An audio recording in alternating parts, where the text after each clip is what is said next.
Hello guys, ഇന്ന് നമ്മൾ വന്നിരിക്കുന്നത് വെച്ചാൽ ഒരു നാടൻ വറുത്തരച്ച ചിക്കൻ കറീൻ്റെ റെസിപ്പി ആയിട്ടാണ് വന്നിരിക്കുന്നത്. അപ്പോൾ നമുക്ക് വീഡിയോയിലേക്ക് പോവാം. ഓക്കെ, ഫസ്റ്റ് നമ്മൾ ഇതിന് വേണ്ടിയിട്ടുള്ള വെജിറ്റബിൾസൊക്കെയാണ് അത് ഞാൻ ആ ഫോട്ടോയിൽ കാണിച്ചിട്ടുള്ള അത്രയും വെജിറ്റബിൾസാണ് ഞാൻ ഇതിന് വേണ്ടിയിട്ട് എടുത്തിട്ടുള്ളത്. ഫസ്റ്റ് ഞാൻ ഇതിന് വേണ്ടിയിട്ടുള്ള പൊടികളൊക്കെ ഞാനൊന്ന് മൂപ്പിക്കാൻ പോവുകയാണ്. അപ്പോൾ നമ്മൾ ഫസ്റ്റ് ഇതിലേക്ക് മുളക് പൊടി ഇട്ട് കൊടുക്കുന്നുണ്ട്. മുളക് പൊടി ഒരു 3 സ്പൂണോളം മുളക് പൊടി, നിങ്ങൾക്ക് എത്ര എരിവ് ആവശ്യമുണ്ടോ അത്ര നമ്മൾ ഇട്ട് കൊടുക്കുക. എരിവ് തീരെ വേണ്ടാത്തവരൊക്കെ ആണെങ്കിൽ 2 അങ്ങനെ ആയിട്ട് കുറയ്ക്കുക, ക്വാണ്ടിറ്റി കുറയ്ക്കുക. പിന്നെ ഞാൻ മല്ലിപ്പൊടി ഇട്ട് കൊടുക്കുന്നുണ്ട്. പിന്നെ മഞ്ഞൾപ്പൊടി ഞാൻ 3/4 സ്പൂണാണ് ഇട്ട് കൊടുക്കുന്നത്.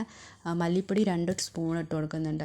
പിന്നെ ഞാൻ നമ്മൾ നേരത്തെ ആക്കി വെച്ചിട്ടുള്ള വെജിറ്റബിൾസൊക്കെ ഇട്ട് കൊടുക്കുന്നുണ്ട്. അതിന് മുമ്പ് ഞാൻ വെളിച്ചെണ്ണ ഒഴിച്ചിട്ട് അതൊക്കെ കൂടി ഒന്ന് സോട്ട് ചെയ്യുന്നുണ്ട്. ആ പൊടികളൊക്കെ കൂടി ഒന്ന് സോട്ട് ചെയ്ത് കൊടുക്കുന്നുണ്ട്. എന്നിട്ടാണ് ഞാൻ വെജിറ്റബിൾസ് ആയിട്ടുള്ള നമ്മളെ പച്ചമുളക്, അതേപോലെ തന്നെ ഇഞ്ചി വെളുത്തുള്ളി പേസ്റ്റ്, പിന്നെ നമ്മളെ സവാള, ചെറിയ ഉള്ളി ഇട്ട് കൊടുക്കുന്നുണ്ട്. അതേപോലെ തന്നെ വലിയ സവാള ഇട്ട് കൊടുക്കുന്നുണ്ട് കേട്ടോ. പിന്നെ തക്കാളി തക്കാളി ഇട്ട് കൊടുക്കുന്നുണ്ട്. ഇതൊന്ന് സോട്ട് ചെയ്യാൻ വേണ്ടിയിട്ട് കുറച്ച് ഉപ്പ് ഇട്ട് കൊടുക്കുന്നുണ്ട്. പിന്നെ ഞാൻ ഇതിലൊരു കുളം ഉണ്ടാക്കിയിട്ട് ആ കുളത്തിലേക്ക് കുറച്ച് വെളിച്ചെണ്ണ ഒഴിച്ചിട്ട് ഞാൻ അതിലേക്ക് നമ്മളെ കടുക് ഇട്ട് കൊടുക്കുന്നുണ്ട്. പിന്നെ നമ്മുടെ സ്പൈസസ് ഒക്കെ ആഡ് ചെയ്ത് കൊടുക്കുന്നുണ്ട്. ഇതാണ് ഇതിൽ മെയിൻ, നമുക്കൊരു രുചി ഉണ്ടാകാനുള്ള മെയിൻ കാരണം എന്ന് പറയുന്നത് സ്പൈസസ് ആണ്. ഓക്കെ, അപ്പം അത് കഴിഞ്ഞതിന് ശേഷം ഇതൊന്നായതിന് ശേഷം ഞാൻ അതിൻ്റെ അകത്തേക്ക് നമ്മുടെ മെയിൻ ഐറ്റം ചിക്കനായിട്ട് കൊടുക്കുന്നത്. ചിക്കൻ ഞാനൊരു 1 kg അല്ലെങ്കിൽ 1.5 kg ചിക്കനാണ് ഇതിലുള്ളത്. കൃത്യമായിട്ട് ഞാൻ നോക്കിയില്ലേനും 1.5 kg അങ്ങനെയാണുള്ളത്.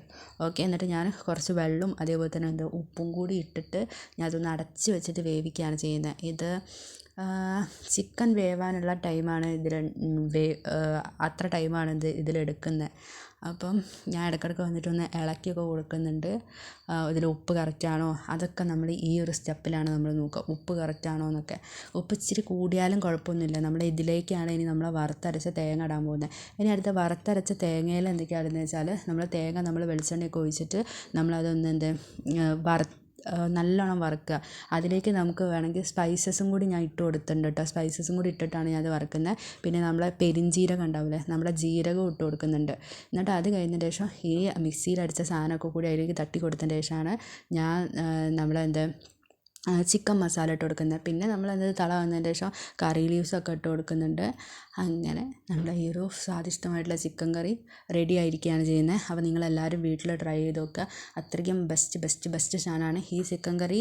വറുത്തരച്ച ചിക്കൻ കറി നമുക്ക് എന്തിൻ്റെ കൂടെ, ചോറിൻ്റെ കൂടെ വേണമെങ്കിൽ ചോറിൻ്റെ കൂടെ. പിന്നെ ഞാൻ ലാസ്റ്റ് കുരുമുളക് പൊടിയും കൂടി എരിവിന് വേണ്ടിയിട്ട് കൊടുക്കുന്നുണ്ട്. ഓക്കെ, ബായ് പറയുന്നുണ്ട്. അപ്പോൾ ഞാൻ ഇതിലേക്ക് തേങ്ങാക്കൊത്ത് ഞാനൊന്ന് വെളിച്ചെണ്ണയിലിട്ട് സോട്ട് ചെയ്ത് വെച്ചു. പിന്നെ നമ്മളെ കറി ലീവ്സും മല്ലിച്ചപ്പും കൂടി ഇട്ട് കൊടുത്തിട്ടുണ്ട്. ഓക്കെ,